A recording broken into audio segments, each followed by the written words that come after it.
नमस्कार मेरे प्यारे बच्चों, मैं विराम फिजिक्स क्लास में आप सभी बच्चों का स्वागत करता हूं।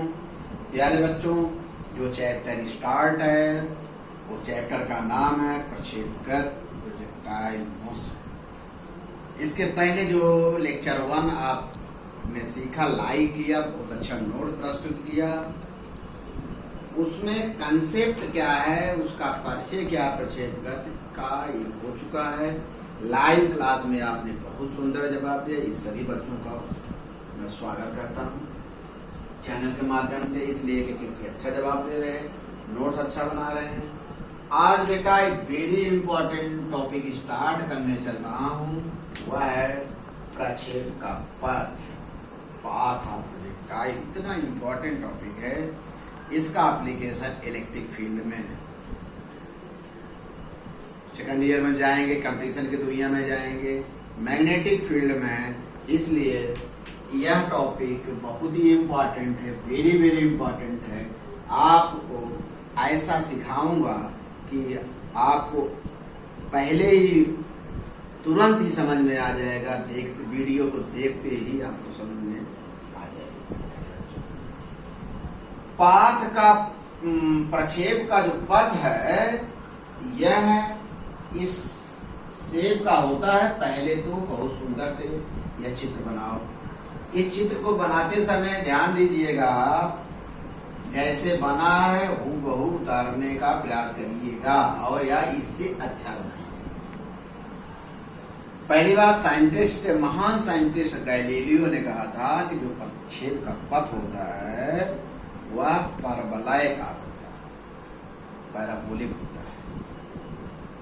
ये तो कह चुके थे, लेकिन आइए कैसे होता है इसका एक सूत्र प्राप्त करते हैं, इसके लिए एक व्यंजक प्राप्त करते हैं। इसमें इस चित्र के नीचे लिखिएगा, पहले तो यह फिगर बहुत बढ़िया बनाइएगा, हम आपको समझा दे रहे हैं। यह एक्स एक्सिस है और यह वाई एक्सिस, एकदम लेवल पर। अभी जो रेफरेंस बुक है एनसीईआरटी, उसके आधार पर भी सिखा दूंगा। यह मूल बिंदु है। आपको पता है कि यह चूंकि पृथ्वी के समांतर है, यह क्षैतिज होगा, यह वर्टिकल होगा, ऊर्ध्वाधर। ये क्लियर होगा क्या? आइए यहां से लिखिएगा या फिगर के नीचे लिखिएगा। क्या लिखेंगे? लीजिए, मान लिया किसी पिंड को क्षैतिज से थीटा नॉट या थीटा 0 जो भी कहो, थीटा कोण पर प्रारंभिक वेग u से ऊर्ध्वाधर से भिन्न दिशा में फेंका जाता है। आपने पिंड को क्षैतिज से थीटा नॉट कोण पर ऊर्ध्वाधर से भिन्न दिशा में क्या करते हैं? फेंकते हैं। मान लिया, यहां सीख लीजिए कि जो यह पिंड की जो प्रारंभिक स्थिति है या प्रक्षेपण बिंदु है, वो मूल बिंदु O पर है। मूल बिंदु O से एक क्षैतिज रेखा OX तथा ऊर्ध्वाधर रेखा OY खींचा गया है, प्लेन में हो गया। अब जो यह वेग है, पिंड या वस्तु या गेंद, जो भी आपको अच्छा लगे, इस जो पिंड है इसके जो प्रारंभिक वेग u को हम दो घटकों में विभाजित कर सकते हैं। इसके पहले कोई पूछे तो ये क्या है बेटा, अभी बता रहे हैं, यहाँ थोड़ा रोक दिए। कोई पूछे ये क्या है तो कहेंगे कि आफ्टर सम टाइम ऑफ पिंड यहाँ आ गया होगा, इस पर माने खींची गई स्पर्श रेखा, वक्र पथ के किसी बिंदु पर खींची गई रेखा, उस बिंदु पर कण या पिंड की वेग की दिशा होता है। मतलब कण का प्रारंभिक स्थिति यह है, उसके बाद यहाँ पहुंचा है, यहाँ पर इसका क्या हुआ?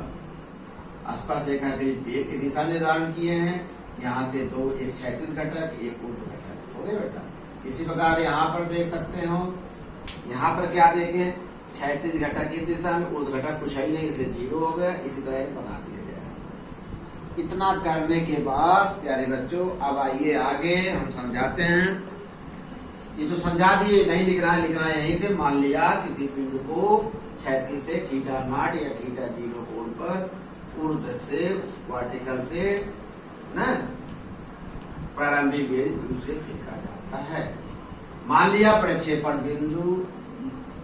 बिंदु मूल बिंदु O है, तो क्षैतिज रेखा क्या है OX, ऊर्ध्व रेखा OI है।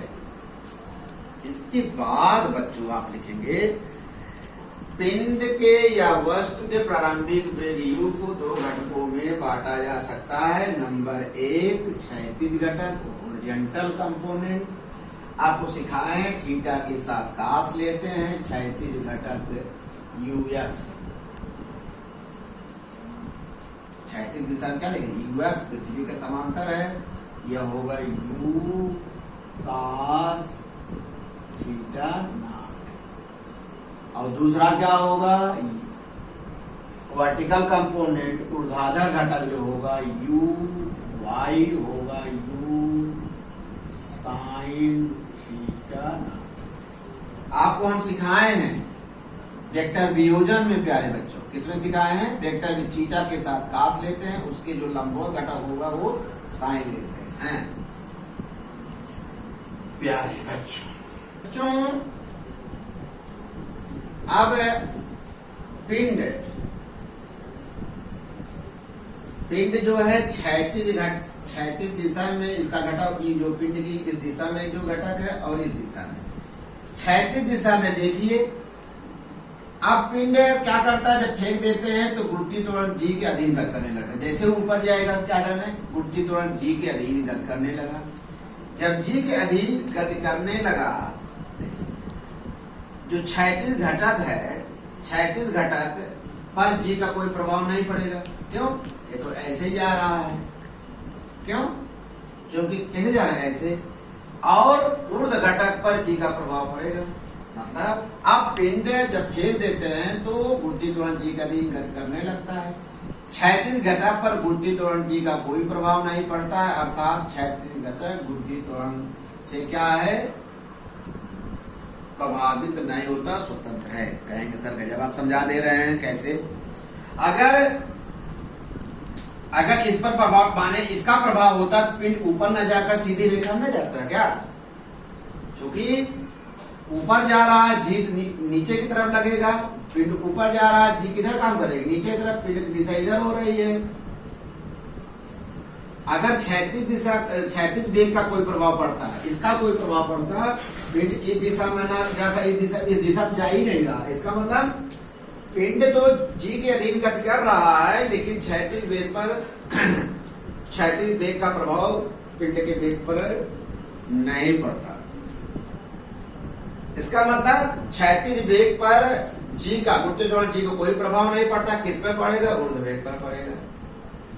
राइट, अच्छी बात है। अब हम क्या करते हैं,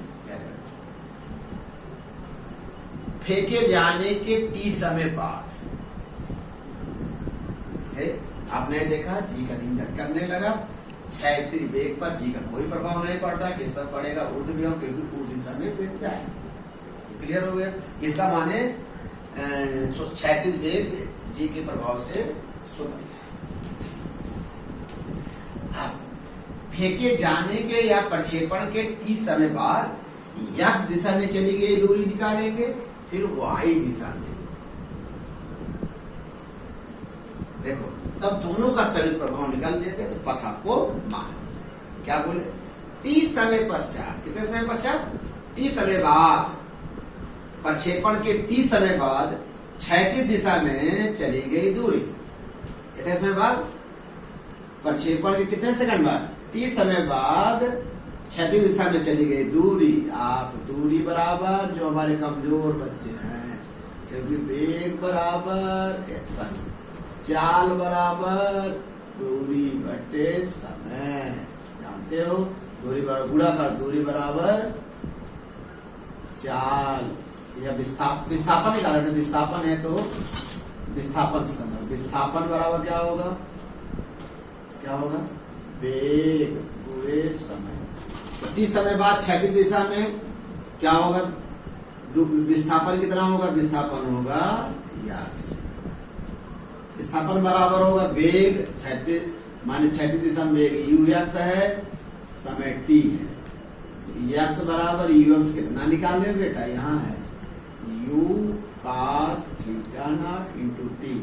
यहाँ से t निकाल लो, क्या निकलेगा? x अपान u cos थीटा नॉट। ये समीकरण बहुत सरल भाषा में बता दी है आपको। फिर आगे ये क्या निकाले? t समय बाद क्षैतिज दिशा में पिंड का विस्थापन या वस्तु का विस्थापन, बहुत सरल भाषा में बता दी है। अब आप बेटा लिखोगे टी समय, उतने समय में y दिशा अर्थात टी समय पश्चात ऊर्ध्व दिशा में पिंड का विस्थापन।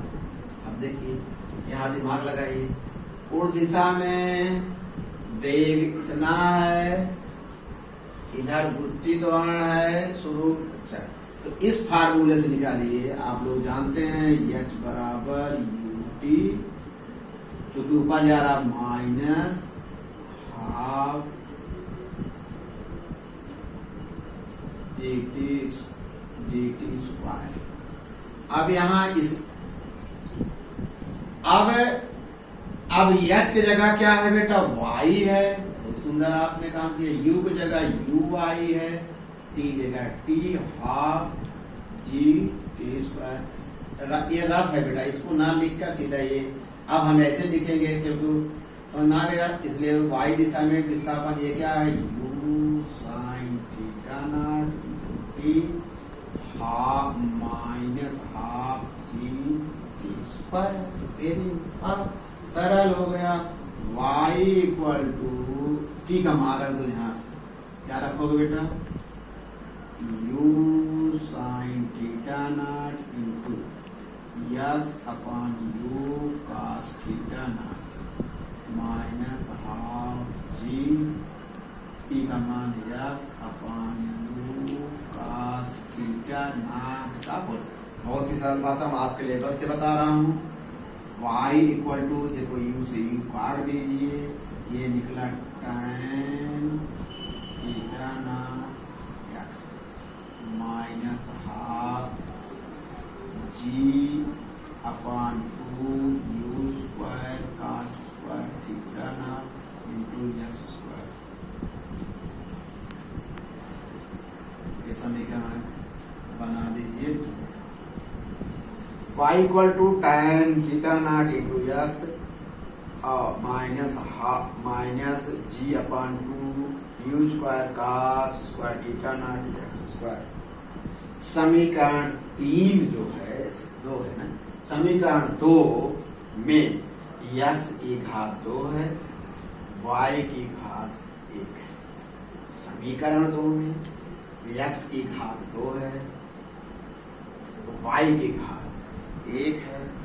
अतः समीकरण 2 एक परवलय के समीकरण को व्यक्त करता है। इस प्रकार स्पष्ट होगा कि जो परवलय प्रक्षेप का पथ है, परवलयाकार पैराबोलिक होगा। दिमाग यहां तक तो हो गया बेटा, टॉपिक समाप्त हो गया। अब पूछेंगे सर ये पैराबोला क्या है, परवलय क्या है? गणित की जो ब्रांच में आपको सिखाया जाएगा y equal to 4ax square, ये परवलय का समीकरण है। ये आप मैथ में डिटेल जानेंगे, लेकिन इस तरह से कोई रहे, अगर इसमें ग्राफ खींचे तो इसका ग्राफ जानते बेटा ऐसे मिलेगा, ऐसे मिलेगा। तो इस सेप को आज के बाद जानना पड़ेगा, सीखना पड़ेगा, क्योंकि अभी इनिशियल है, ये परवलय का समीकरण है। समझिए, ये भी इसकी यहाँ भी घात 2 है, यहाँ भी घात। मैथ के ब्रांच में आप इसको डिटेल जानेंगे तब ये छोटी बात हो जाएगी, लेकिन अभी इनिशियल में छोटा से परिचय दिए, बहुत ज्यादा नहीं। यह समीकरण 2 में x की घात 2 है, y की घात 1 है। यह परवलय के समीकरण को, इक्वेशन ऑफ पैराबोला को रिप्रेजेंट करता है। अतः प्रक्षेप का पथ कैसा होता है? परवलयाकार होता है। आपको इतने सीखना है। ये किस वैज्ञानिक ने सिद्ध किया है? गैलीलियो ने कहा था, या अपने प्रयोग के आधार पर उन्होंने सिद्ध किया। ओके प्यारे बच्चों, इसका बढ़िया से नोट्स बना लीजिएगा, और हम बहुत अच्छी तरह से आपको टच करने का प्रयास किया हूँ। हो सकता है मैं आपको हिट कर दूँ फिजिक्स के लिए। ओके बेटा, थैंक यू।